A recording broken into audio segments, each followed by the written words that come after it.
আপনারা স্ক্রিনে দেখতে পাচ্ছেন এই ফর্মটিই কিন্তু আপনাদেরকে মাসে মাসে 1500 টাকা পাওয়ার জন্য জমা করতে হবে।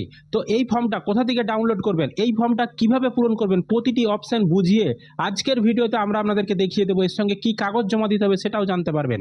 তো অবশ্যই ভিডিওটি বেশি বেশি করে শেয়ার করে দিন, সকলেই যাতে জানতে পারে। আর এই ধরনের আপডেটগুলো পাওয়ার জন্য অবশ্যই চ্যানেলটিকে সাবস্ক্রাইব করবেন। আর ফেসবুক থেকে যারা ভিডিওটিকে দেখছেন পেজটি ফলো করে রাখতে ভুলবেন না। চলুন আপনাদেরকে আমি আগে ফর্ম ফিল আপটা দেখিয়ে দিচ্ছি, তারপর কোথা থেকে ডাউনলোড করবেন সেগুলোও বলে দেবো।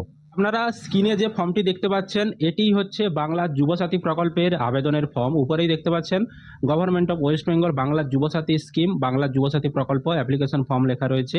আর এখানে দেখুন এই যে বক্সের মধ্যে লেখা রয়েছে ইংরাজি বড় হাতের অক্ষরে পূরণ করতে হবে, পুরো ফর্মটাকে ইংরাজিতে পূরণ করতে হবে।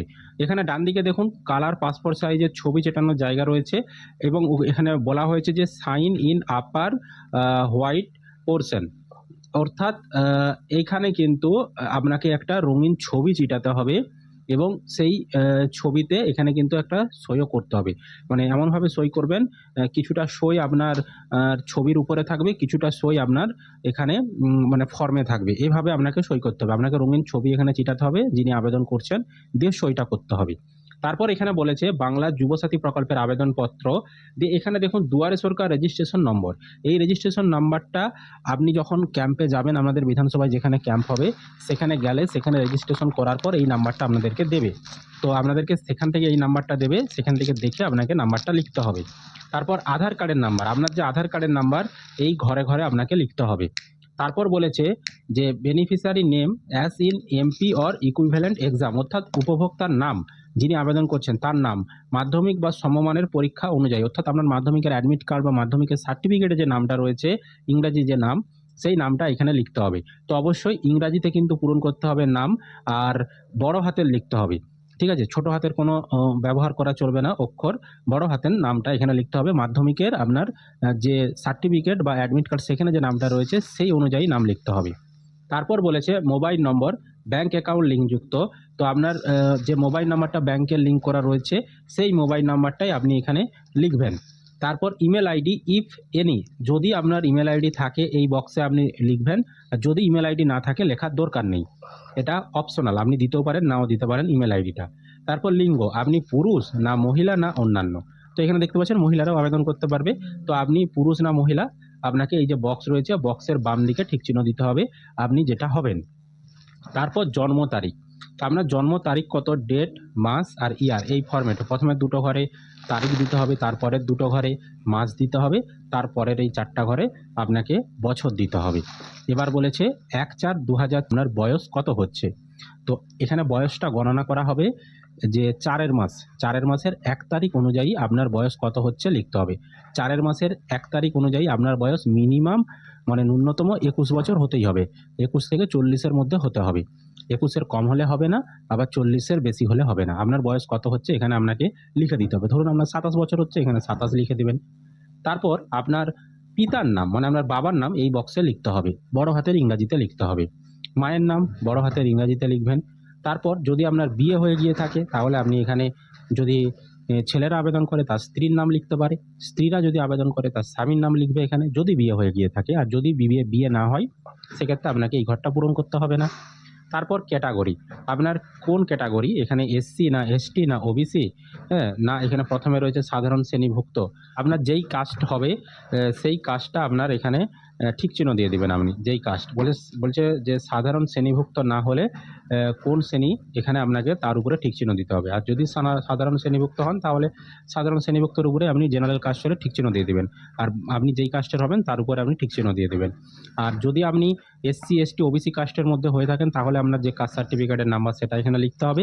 আর যদি আপনি জেনারেল কাস্টের হয়ে থাকেন তাহলে কোনো কাস্ট সার্টিফিকেটের নাম্বার এখানে লেখার দরকার নেই। তারপর এবার বৈবাহিক অবস্থা, তো আপনি অবিবাহিত না বিবাহিত না বিধবা না হচ্ছে বিচ্ছিন্ন, তো আপনার ক্ষেত্রে যেটা হবে তার বাম দিকের ঘরে আপনাকে ঠিক চিহ্ন দিতে হবে। তারপর কন্ট্যাক্ট ডিটেলস, তো এখানে আপনার বাড়ির নাম্বার বা প্রাঙ্গণ নম্বর এখানে লিখবেন, আপনার গ্রাম শহর বা নগরীর নাম এখানে লিখবেন, ডাকঘরের নাম লিখবেন, এখানে গ্রাম পঞ্চায়েত অথবা ওয়ার্ডের নম্বরটা লিখবেন, এখানে আপনার ব্লক বা পৌরসভা কর্পোরেশনের নাম লিখবেন, এখানে আপনার থানার নাম, এখানে জেলার নাম, এখানে পিনকোড, আর এখানে রাজ্যের নাম অটোমেটিক ওয়েস্ট বেঙ্গল লেখাই রয়েছে। আপনাকে আর এই রাজ্যের নামটা লিখতে হবে না। তারপর এখানে দ্বিতীয় পেজে দেখুন এবার কি রয়েছে। এখানে বলেছে মাধ্যমিক বা সমতুল্য পরীক্ষার বিবরণ। তো এখানে আপনি যে মাধ্যমিক পরীক্ষা দিয়েছিলেন, তো মাধ্যমিক পরীক্ষার এবার তথ্য দিতে বলেছে। আপনার মাধ্যমিকের এবার আপনাকে যে অ্যাডমিট কার্ডটা রয়েছে সেটা আপনার প্রয়োজন রয়েছে এখানটা পূরণ করার জন্য। আপনার যে রোল নাম্বার মাধ্যমিকের, সেই রোলটা এখানে এই ঘরে লিখতে হবে, আর আপনার নম্বরটা এখানে লিখতে হবে, আর কত সালে আপনি মাধ্যমিকটা দিয়েছিলেন সেই বর্ষটা এখানে লিখতে হবে। তো এটা কিন্তু আপনার যে মাধ্যমিকের অ্যাডমিট কার্ড সেখানে দেখবেন লেখা রয়েছে, সেটা দেখে দেখে এই বর্ষ, তারপর রোল নাম্বার এগুলো আপনি লিখে দেবেন। তারপর কোন বোর্ড থেকে আপনি মাধ্যমিক পরীক্ষাটা দিয়েছিলেন, এখানে West Bengal board of secondary education, না সিবিএসসি বোর্ড, না আইসিএসসি বোর্ড, না এখানে মাদ্রাসা বোর্ড, না অন্যান্য কোনো বোর্ড। যেই বোর্ড থেকে আপনি দিয়েছেন সেই বোর্ডে আপনাকে ঠিক চিহ্ন দিতে হবে, যেই বোর্ড থেকে আপনি দিয়েছিলেন। তারপর বলেছে শিক্ষাগত যোগ্যতা সর্বোচ্চ, মানে আপনি সর্বোচ্চ কতদূর পড়াশোনা করেছেন সেটা এখানে উল্লেখ করবেন। ধরুন আপনি উচ্চ মাধ্যমিক পাস, তাহলে এখানে হায়ার সেকেন্ডারি বা উচ্চ মাধ্যমিক লিখতে পারেন। বা ধরুন আপনি গ্র্যাজুয়েশন, তাহলে এখানে গ্র্যাজুয়েশন লিখতে পারেন, বা পোস্ট গ্র্যাজুয়েশন হলে পোস্ট গ্র্যাজুয়েশন। তো যে যতদূর আপনি সর্বোচ্চ পড়েছেন ততদূর লিখতে পারেন, তবে ন্যূনতম মাধ্যমিক পাস হলেই হবে। আপনি যদি মাধ্যমিক পাস করে থাকেন তাহলে এখানে মাধ্যমিক লিখে দেবেন। তারপর প্রেজেন্ট অকুপেশন, বর্তমানে পেশা কি আপনার, আপনি বর্তমানে কি জীবিকার সঙ্গে যুক্ত সেটা লিখবেন। যদি আপনি স্টুডেন্ট হয়ে থাকেন এখানে স্টুডেন্ট লিখে দেবেন। তারপর বলেছে এবার ব্যাঙ্ক অ্যাকাউন্ট আধার কার্ডের সঙ্গে সংযুক্ত। তো আপনার যেই ব্যাঙ্ক অ্যাকাউন্টে আধার লিঙ্ক করা রয়েছে সেই ব্যাঙ্ক অ্যাকাউন্টটাই এখানে দেবেন, যেই ব্যাঙ্কে আপনি টাকা নেবেন। তো আপনার ব্যাংকের নাম কি, এখানে ইউকো ব্যাংক না স্টেট ব্যাংক অফ ইন্ডিয়া সেটা লিখতে হবে, ইংরাজিতেই কিন্তু লিখতে হবে। ব্যাংকের শাখা মানে আপনার ব্রাঞ্চের নাম কি লিখতে হবে। ব্যাংকের অ্যাকাউন্ট নম্বর কত এই ঘরে লিখতে হবে। তারপর ব্যাংকের আইএফএসসি কোড কত এখানে লিখতে হবে। অ্যাকাউন্ট নম্বর, আইএফএসসি কোড এগুলো সমস্ত কিছু আপনার ব্যাংকের পাসবইয়ে লেখা রয়েছে, সেখান থেকে দেখে দেখে আপনাকে লিখতে হবে। তারপর বলেছে এখানে দেখুন যে অন্য কোনো সরকারি সাহায্য পান কিনা রাজ্য সরকার প্রদত্ত শিক্ষা সংক্রান্ত শিক্ষাগত সুবিধা বা বৃত্তি ছাড়া। তো আপনি অন্য কোনো বেনিফিট পান কিনা রাজ্য সরকারের শিক্ষার সুবিধা বাদে অন্য কোনো, যদি পেয়ে থাকেন হ্যাঁ করবেন, যদি না পেয়ে থাকেন এখানে নাতে ঠিক চিহ্ন দিতে হবে। মানে যদি আপনি অন্য কোনো আদার্স প্রকল্পের টাকা না পান তাহলে এখানে আপনাকে নাতে ঠিক চিহ্ন দিতে হবে, আর যদি আপনি অন্য কোনো আদার্স প্রকল্পের টাকা পান তাহলে এখানে হ্যাঁতে ঠিক দিতে হবে। তারপর বলেছে ইফ ইয়েস গিভেন ডিটেলস, যদি পান বিস্তারিত বিবরণ দিন।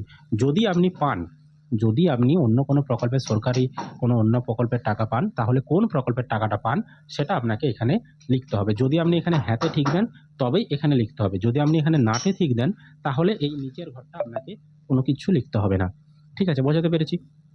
এবার দেখুন এখানে এবার কাগজ কি কি দিতে হবে।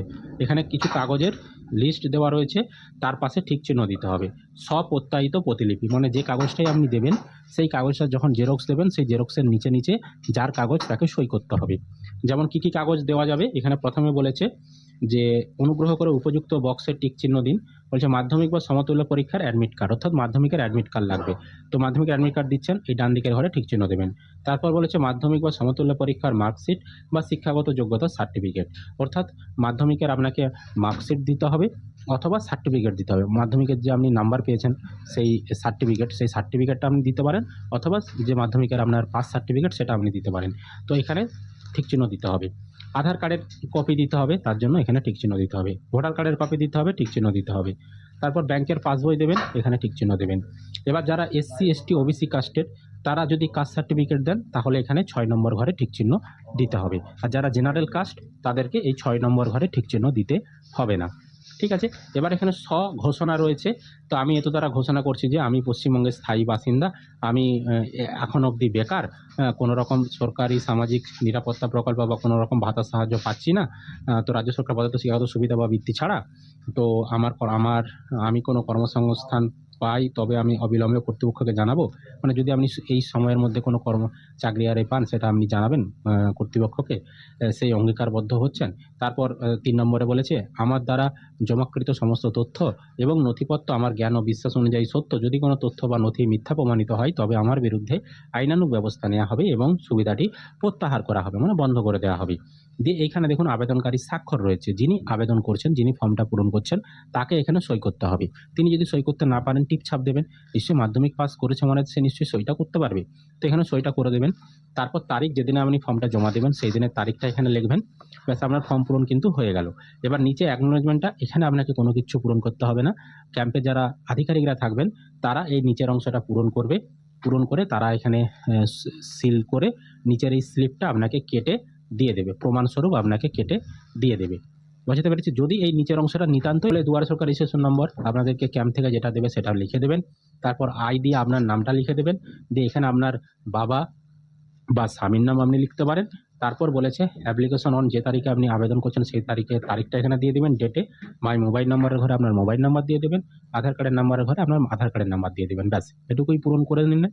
আর নিচে এখানে তারা সই করবে, যিনি আমার কাছ থেকে ফর্মটা নেবেন, দিয়ে এখানে সই করে নিচে স্লিপটা কেটে আপনাদেরকে দিয়ে দেবে। ঠিক আছে?